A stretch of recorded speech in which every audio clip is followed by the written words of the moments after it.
नमस्कार दोस्तों, आप सभी का स्वागत करते हैं हमारे चैनल पश्चिम बंगाल न्यूज की ओर से। देर ना करते हुए चलिए जानते हैं पश्चिम बंगाल की ताजा खबरें। अगर आपने अभी तक हमारा चैनल को सब्सक्राइब नहीं किया है तो जल्दी से सब्सक्राइब और वीडियो को लाइक करें ताकि हमारी सारी खबरें सबसे पहले आप तक पहुंच सके। और वीडियो को कहां से देख रहे हैं कमेंट में जरूर बताएं। सैलरी नहीं, सम्मान की लड़ाई, बंगाल में डीए क्यों बन गया बीजेपी का सियासी हथियार। पश्चिम बंगाल में इस बार विधानसभा चुनाव सिर्फ योजनाओं और विचारधारा पर नहीं बल्कि सरकारी कर्मचारियों के बकाया महंगाई भत्ते यानी डीए पर भी लड़ा जाएगा। बीजेपी ने इस मुद्दे को अपना सबसे धारदार चुनावी हथियार बनाने की तैयारी कर ली है। केंद्रीय गृह मंत्री अमित शाह पहले ही ऐलान कर चुके हैं कि बंगाल में बीजेपी की सरकार बनते ही 45 दिनों के भीतर 7वां वेतन आयोग लागू किया जाएगा। सूत्रों के मुताबिक 5 अप्रैल को बीजेपी के घोषणा पत्र में डीए को लेकर बड़ा ऐलान होने वाला है। इस वक्त पश्चिम बंगाल के सरकारी कर्मचारियों को 22% डीए मिल रहा है, जबकि केंद्र सरकार के कर्मचारियों को 55%। घुसपैठिए तय नहीं करेंगे बंगाल का भविष्य, ममता बनर्जी सरकार के खिलाफ अमित शाह की 40 पेज की चार्जशीट। पश्चिम बंगाल विधानसभा चुनाव 2026 का बिगुल फूंकते हुए केंद्रीय गृह मंत्री अमित शाह ने शनिवार को कोलकाता के होटल नोवोटेल में ममता बनर्जी सरकार के खिलाफ पीपुल्स चार्जशीट जारी किया। 40 पन्नों के इस दस्तावेज में अमित शाह ने तृणमूल कांग्रेस के 15 साल के शासन को भय, भ्रष्टाचार और तुष्टीकरण का काल बताया। केंद्रीय गृह मंत्री ने दो टूक कहा कि यह चुनाव सिर्फ सत्ता बदलने के लिए नहीं बल्कि राष्ट्रीय सुरक्षा और घुसपैठ मुक्त बंगाल बनाने के लिए है। अमित शाह ने राष्ट्रीय सुरक्षा के मुद्दे पर ममता सरकार को घेरते हुए कहा कि असम में भाजपा सरकार आने के बाद घुसपैठ लगभग खत्म हो गई है, लेकिन अब पश्चिम बंगाल घुसपैठ का मुख्य केंद्र बन गया है। 5 अप्रैल को कूच बिहार से बंगाल में भाजपा के प्रचार अभियान का आगाज करेंगे पीएम मोदी। प्रधानमंत्री नरेंद्र मोदी आगामी 5 अप्रैल से पश्चिम बंगाल में भारतीय जनता पार्टी के चुनाव प्रचार अभियान की शुरुआत करेंगे। राज्य विधानसभा चुनाव की घोषणा के बाद प्रधानमंत्री नरेंद्र मोदी की यह पहली रैली होगी।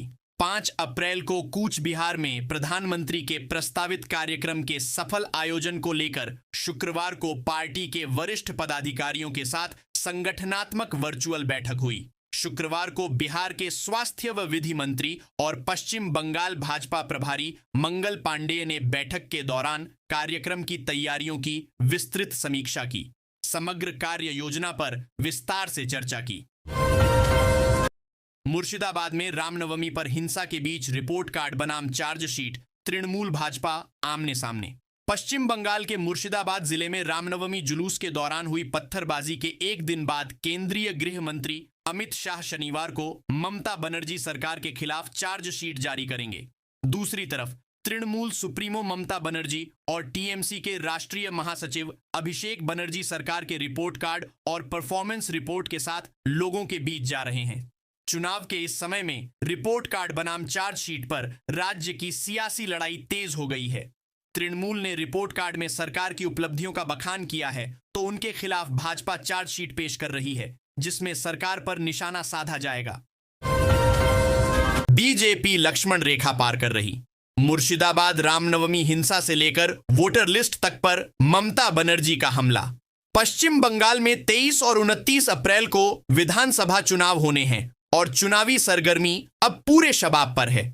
इसी बीच मुख्यमंत्री ममता बनर्जी ने एक के बाद एक कई बड़े मुद्दों पर खुलकर बात की और बीजेपी पर जोरदार हमला बोला। ममता बनर्जी ने कहा कि हम सभी रामनवमी, दुर्गा पूजा, छठ पूजा, ईद और क्रिसमस सब मिलकर मनाते हैं। मुर्शिदाबाद की घटना का जिक्र करते हुए उन्होंने दुख जताया और कहा कि नेताजी सुभाष चंद्र बोस के सबसे करीबी सहयोगी शहनवाज खान थे, यह बताना जरूरी है। उन्होंने कहा कि एक लक्ष्मण रेखा होनी चाहिए और बीजेपी हर हद पार कर रही है।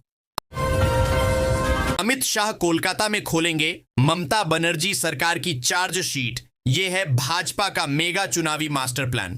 केंद्रीय गृह मंत्री अमित शाह विधानसभा चुनाव 2026 से पहले शनिवार को तृणमूल कांग्रेस सरकार के खिलाफ कोलकाता में भाजपा के आरोपों का संकलन यानी चार्जशीट पेश करेंगे। भारतीय जनता पार्टी के एक वरिष्ठ नेता ने यह जानकारी दी। अभियोगनामा नामक इस दस्तावेज में मुख्यमंत्री ममता बनर्जी के 15 साल के कार्यकाल के दौरान भ्रष्टाचार और कुशासन के कथित मामलों का संकलन किया गया है। भाजपा नेता ने कहा कि अभियोगनामा में तृणमूल सरकार की 14 क्षेत्रों में कथित विफलताओं को उजागर किया जाएगा। 1 घंटे तक चक्कर काटता रहा ममता का विमान, नहीं मिली लैंडिंग की परमिशन। ममता बोली, पायलट ने बचाई जान। बंगाल की मुख्यमंत्री ममता बनर्जी ने अपने चार्टर्ड विमान के पायलट की जमकर सराहना की। दरअसल खराब मौसम के कारण एक दिन पहले कोलकाता एयरपोर्ट पर उनके चार्टर्ड विमान की लैंडिंग देरी से हुई थी। मौसम खराब होने के कारण अनुमति नहीं मिली और आसमान में 1 घंटे से अधिक समय तक चक्कर काटने की नौबत आ गई थी। घटना को लेकर शुक्रवार को ममता ने कहा कि पायलट बहुत अच्छा था, उसने सबकी जान बचाई।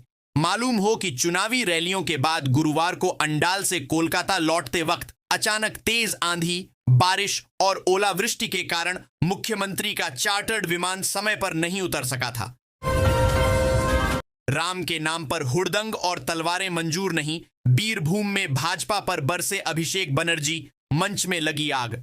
पश्चिम बंगाल विधानसभा चुनाव के लिए बीरभूम के लाभपुर में शनिवार को आयोजित तृणमूल कांग्रेस की चुनावी रैली में अचानक अफरा तफरी मच गई। अभिषेक बनर्जी का भाषण खत्म होने के तुरंत बाद मंच के एक हिस्से में आग लग गई। हालांकि दमकल कर्मियों ने मुस्तैदी दिखाते हुए आग पर काबू पा लिया। इसमें कोई हताहत नहीं हुआ। इससे पहले रैली को संबोधित करते हुए ऑल इंडिया तृणमूल कांग्रेस के लोकसभा सांसद अभिषेक बनर्जी ने रामनवमी पर हुई हिंसा के मुद्दे पर भारतीय जनता पार्टी पर तीखा हमला बोला। अभिषेक ने बीजेपी को उपद्रवियों की पार्टी करार दिया। कभी पैर टुड़वाती, कभी सिर पर पट्टी बंधवा लेती, विक्टिम कार्ड खेलती है। अमित शाह का ममता बनर्जी पर तीखा हमला। कोलकाता में अमित शाह ने बंगाल चुनाव को देश की सुरक्षा से जोड़ते हुए तृणमूल कांग्रेस पर तीखा हमला बोला। उन्होंने भय बनाम भरोसा का नैरेटिव पेश करते हुए टीएमसी के 15 साल के शासन को भ्रष्टाचार, हिंसा और भेदभाव से जुड़ा बताया। शाह ने ममता पर विक्टिम कार्ड पॉलिटिक्स खेलने का भी आरोप लगाया। केंद्रीय गृह मंत्री अमित शाह ने कोलकाता में अपने संबोधन में कहा कि बंगाल का आगामी चुनाव सिर्फ राज्य के लिए ही नहीं बल्कि देश की सुरक्षा के लिए भी बेहद महत्वपूर्ण है। उन्होंने कहा कि भारतीय जनता पार्टी ने तृणमूल कांग्रेस सरकार के खिलाफ जनता के मुद्दों को उठाने और उनकी आवाज को सामने लाने का निर्णय लिया है। बंगाल चुनाव, ईसीआई ने जारी की दूसरी सप्लीमेंट्री वोटर लिस्ट, आंकड़ों पर सस्पेंस बरकरार। बंगाल में चुनाव आयोग ने एसआईआर के तहत दूसरी सप्लीमेंट्री वोटर लिस्ट जारी कर दी है, लेकिन इसमें शामिल और हटाए गए नामों का कोई डेटा साझा नहीं किया गया। वेबसाइट पर लिस्ट अपलोड होने के बावजूद तकनीकी गड़बड़ी के कारण आंकड़े एक्सेस नहीं हो पाए। इससे पारदर्शिता को लेकर सवाल उठ रहे हैं। बूथवार लिस्ट 27 मार्च की रात करीब 11:30 बजे ईसी की वेबसाइट पर डाली गई, लेकिन जो पेज नाम जोड़ने या हटाने की जानकारी देते हैं वे तकनीकी खराबी के चलते खुल ही नहीं सके। आयोग के एक अधिकारी ने सिर्फ इतना कहा कि दूसरी लिस्ट प्रकाशित हो गई है, इससे ज्यादा कुछ नहीं बताया जा सकता।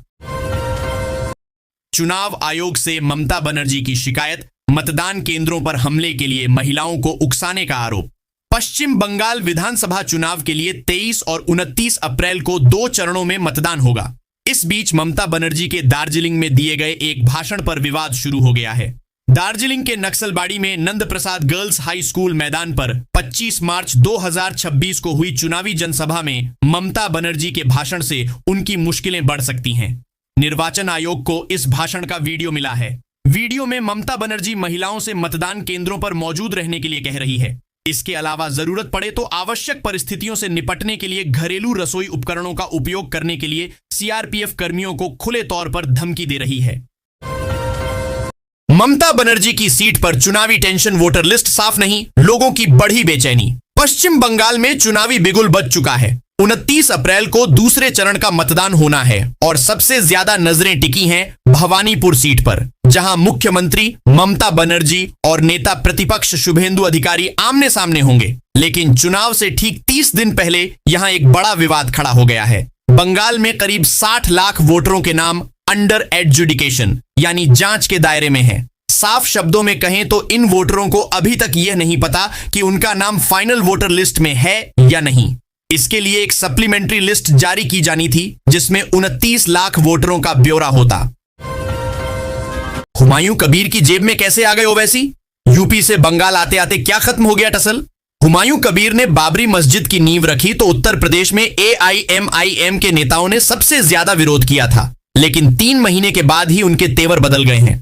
असदुद्दीन ओवैसी ने अब उन्हीं हुमायूं कबीर के साथ मिलकर चुनाव लड़ने का फैसला किया है। ऐसे में आखिर क्या मजबूरी रही?